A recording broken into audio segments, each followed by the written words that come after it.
Hi, welcome to my channel. My name is Kaitlyn Michelle. I'm a certified numerologist and esoteric explorer. I know you can't see me right now because it's a white screen. This is the intro to part 2 of this amazing conversation that I had with Jill Oaks Farmar. Originally, we sat down so that I could teach her how to calculate personal years, and it just blossomed into so much more. So I hope you enjoy. So I have another question. Yes. When a baby's born, they're born into a personal year that's somewhere on that spectrum, like between 1 and 9. And then, gosh, it's so interesting because I think about what is a baby experiencing in their first year? Yes, I think that's a great question because our age does have a bearing also off of what we experience. So when you are 0, of course you're less than a year old. Yeah, you're gonna have a personal year. You're gonna have an essence, and that's going to have some effect. But at that point, the strongest effect will be your age. And at 0, that is like the openness to everything. That's still full connection to the spirit side, to where we came from. Babies are so connected. Yeah.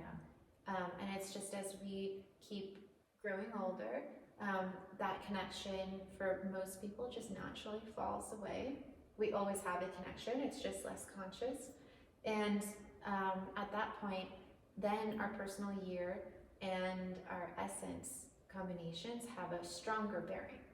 So they'll always have an effect, but the overall experience is going to be different, because when you are 0, when you turn 1, yes. Question. Oh my gosh, well that makes me excited because then that brings to my heart the question of your age. So I'm 38 right now. Next year in July I'll be 39. How does that interact with your personal year, and any wisdom you would give around how your age impacts numerologically, what's happening in your life? Yes. So again, this is going to be another general energy because everyone who's the same age is going to be having a similar experience. So it's going to be less particular to you, but it would still have a bearing.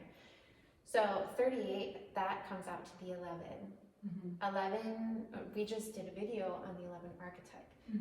That's another master number, and it can be very sensitive, emotionally, spiritually. It's the more intangible side of life. Now,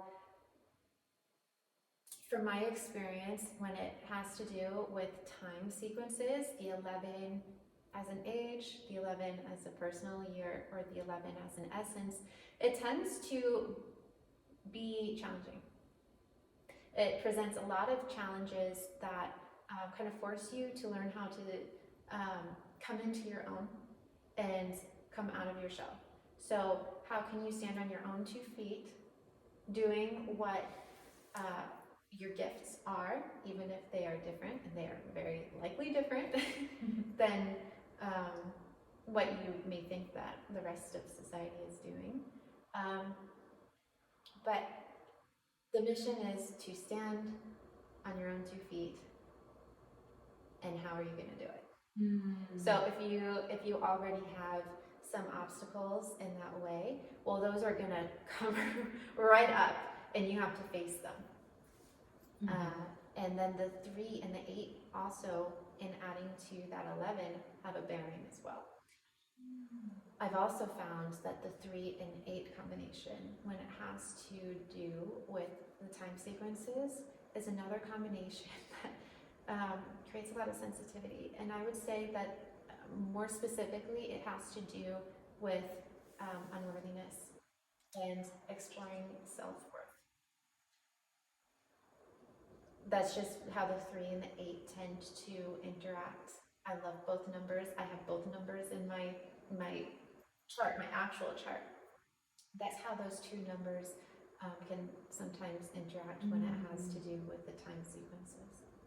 So the 4, I'm just going to keep on feeling into. Well, actually, I'm actually more now curious about my 5. I'm feeling the validation from 2022 being this. and leading in my personal year, this year having been a 22 year, having been a 4 year, and then now I'm very eager to find out how the my 2023 will be a 5-year personal year for me. Yes. And then coming up with a game plan of how I can work with that energy and be aligned with what's already the flow of energy rather than forcing with something with, again, like we talk about society and they're telling you what you should and shouldn't be doing, you're supposed to, is all the things that are just outwardly, externally messaged and programmed towards you. Then we can go inward and work with what is actually already our truth in this year, in this chapter of life. I'm really eager to sit down and like work that through. Because that would be, what a beautiful way to start the year, just feeling like you're clear and knowing of where you're at in this moment and owning that. Yes, exactly. And it's not one size fits all.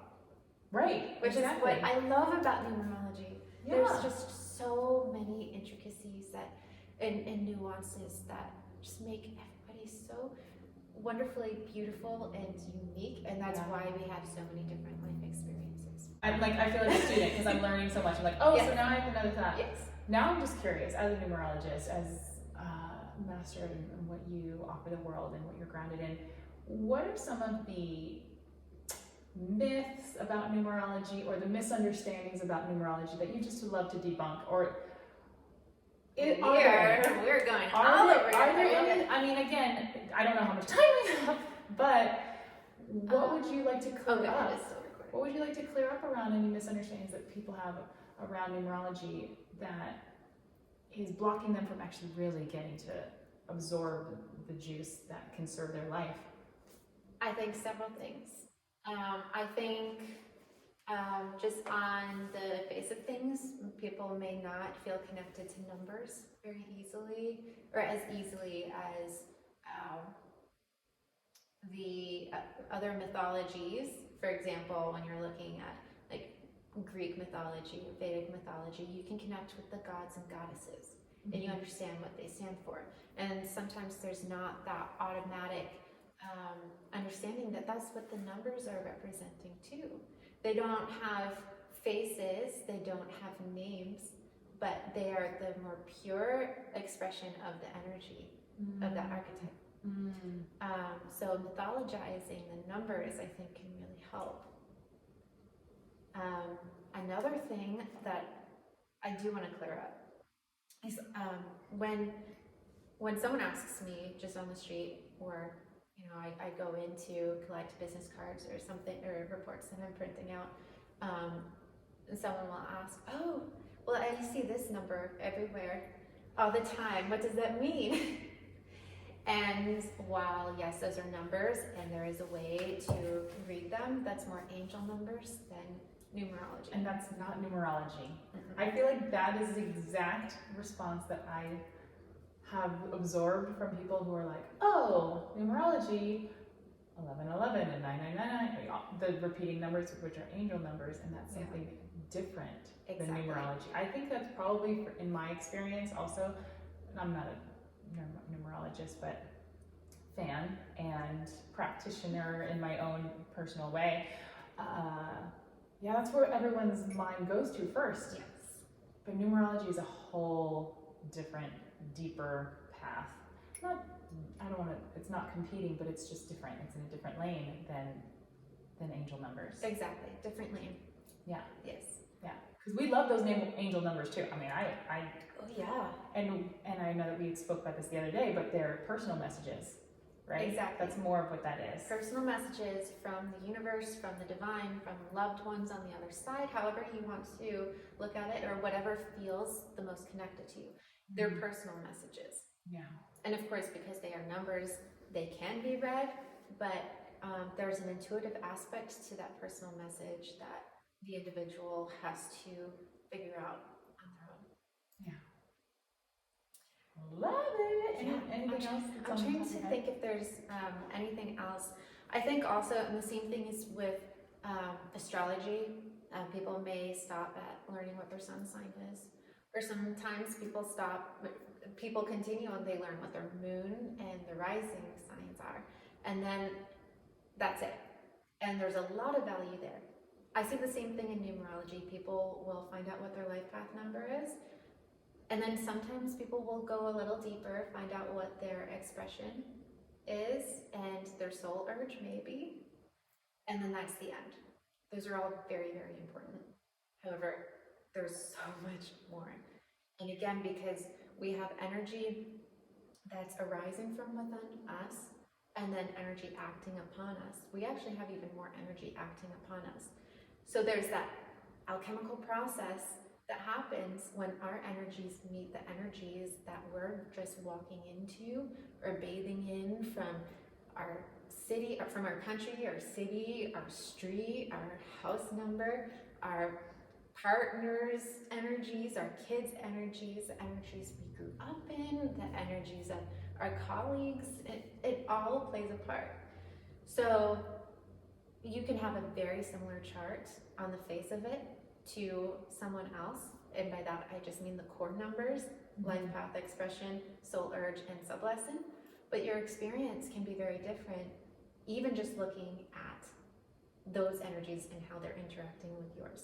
Not to mention your karmic lessons and your personal year and essence numbers, then your epicycles, your pinnacles and challenge numbers, and yeah, just there's so many layers.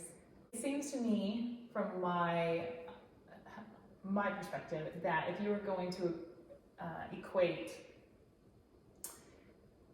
astrology to numerology, and the surface level that most people are exposed to, your sun sign is equivalent to maybe your life path number? In terms of how, it doesn't mean the same thing. But it's more of like, most people just stop there. Yes. And they just know that. And so what's present for me is, for the skeptics out there who are like, oh, this doesn't apply to me, it's because it's just a generality, and there's so many other different ways that it creates the unique you that you are. Exactly. Because I feel like that's part of, I think, the hang-up or criticism that I've heard and can appreciate totally, in being exposed to these beautiful art forms and modalities that are there to serve us and going deeper into ourselves.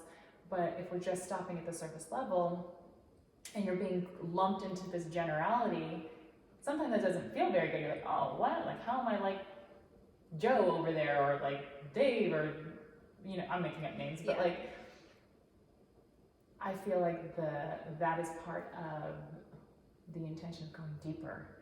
Exactly.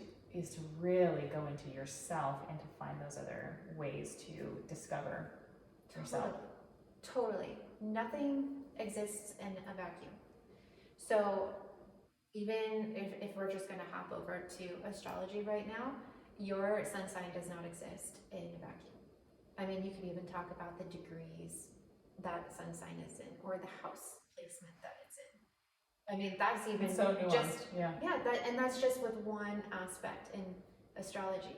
And then you can go deeper, and then you look at how is my sun trine something, or is it opposite, what planet? And then all of that creates more nuances and intricacies, and it just paints this more complex picture. Now, I hopped over to astrology for a second because I feel as though sometimes that's more accessible to people. I think at this point in time, people are studying astrology more deeply than ever before on a mass level. So I think that hopefully is more accessible for people. But it's the same thing in numerology. Totally. And so my next question was, when someone works with you and they get to go deeper with you and get your support, the way that you have a chart in astrology, you have a chart in numerology. Yes, exactly. Right? So do you want to speak more on how you work with somebody to go deeper with them? Oh, sure. I mean, there's so many different ways that I can go deeper with somebody. And ongoingly, you know, especially as the months go by and as the years go by, it's always such a beautiful practice to get that feedback from you. I mean, I had the pleasure of being your friend and having a little like wink here and there, like, oh, Jill, well, your personal years is, oh, Jill, well, your life path is this. And I'm like, oh my gosh, I get a numerologist in in my phone. But being able to work with you in that level, and really for a person who's going deeper into themselves, it sounds like that is one of the types that really match well with going into the path of numerology. Oh yeah, exactly. And right now I would just like to state, I feel as though I'm more like a facilitator. So I am decoding your chart, and your chart is something that your soul created already. So I'm just facilitating your connection with what you already know but may have forgotten, or maybe it's just there but you haven't acknowledged it or allowed yourself to acknowledge it. And because we're constantly going through different cycles, cycles are starting and ending at all different times, and sometimes we have a couple different cycles end at the same time, which can feel really major. Then what's coming in next? Well, you may know, but you want some reassurance. That's how I see my work. I'm just working with you to help you stand in your own power and your own wisdom. I'm just giving you a way, a tool to read the information. Yeah. So and you walk the walk, you use it in your life every single day, every single year. I do. And it can be coming from a more authentic source that is grounded in this work. So I'm so honored to witness you and fan those flames. Thank you. Getting bigger and Well, brighter. I really appreciate you, because it's actually because of you that I felt like I can come out a little bit more with this work, knowing that I do have something to contribute, and that this is worthwhile for me to actually turn on the camera and talk about. So thank you. You've been pushing me and I love it. Gentle nudges and encouragement and invitations, The projector needs the and you've accepted it. I think that's what the world is doing for us all the time, is inviting us into the next version of ourselves, into our next cosmic assignment or personal assignment. And we can choose to look, or we can choose to turn away and resist it.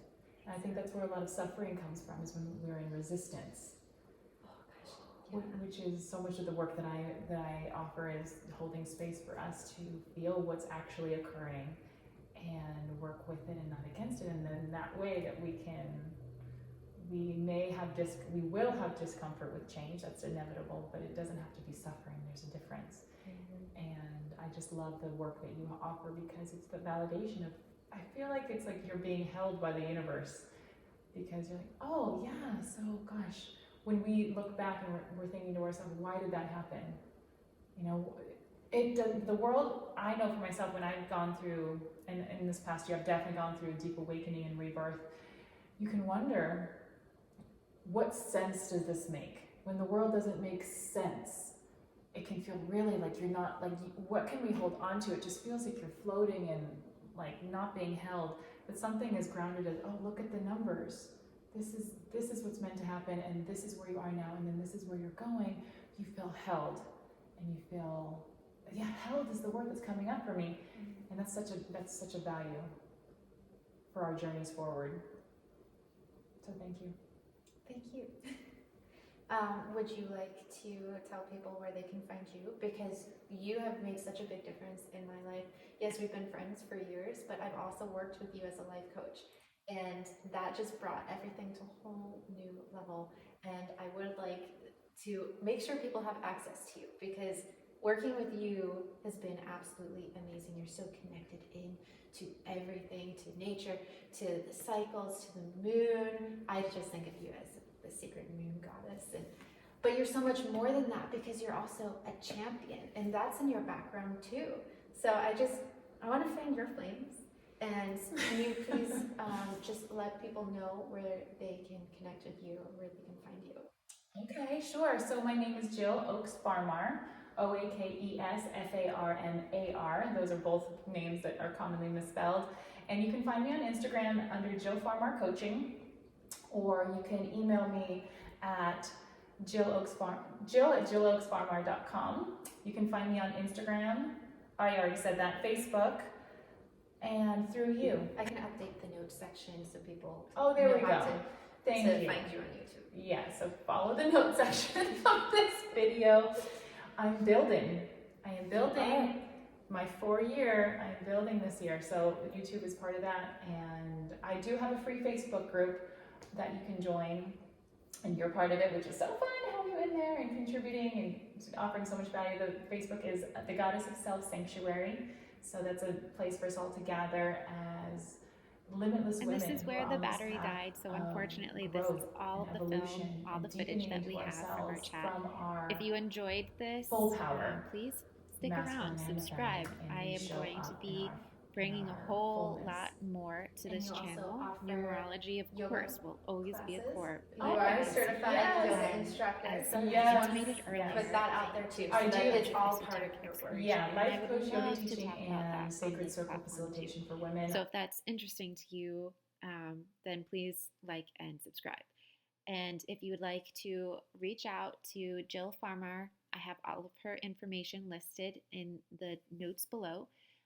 And if you would like to reach out to me, or if you would like to learn more about numerology, go to lightbrightnumerology.com, or you can email me at lightbrightnumerology@gmail.com.